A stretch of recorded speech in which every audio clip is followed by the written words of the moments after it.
So basically, you're going to get a written report. It's going to have a summary on it, and it's going to have all the systems broke down and all the structural systems broke down on the house and what we find, and summary items.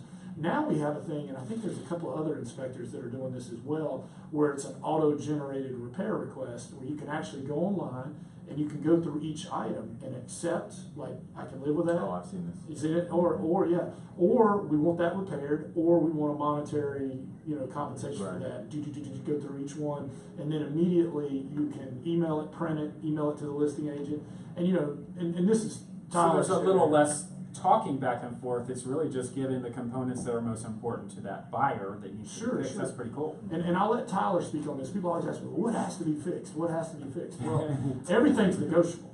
That has a lot to do with, Tyler alluded to it earlier, supply and demand. Sometimes if it's a seller's market or buyer's market, that can fluctuate in people's temperaments.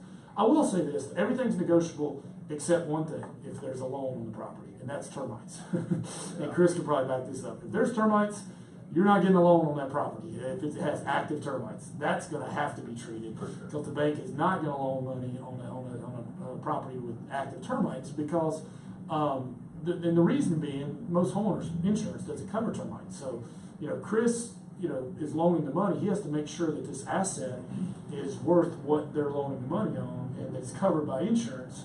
That's correct. So that's why termites. But everything else is negotiable. Usually there's some form of compromise. Everybody goes through the items and they say, all right, I've got to have this, and this fixed, but I can live with that, and that. Because there's no perfect house. No perfect house. And then what would you say, just for our listeners, what's the general cost of just a basic home inspection? Usually goes by square footage, Okay. but if you average everything, we have a computer thing. I think it's like $480, Okay. and that's termite and home inspection. But obviously, 1,500 square foot house is going to be a little less than a 6,000 square foot house. Yeah, if you have to inspect more, then it's going to cost a little more. Yeah, but I think industry average across the country is like between $400 and $500.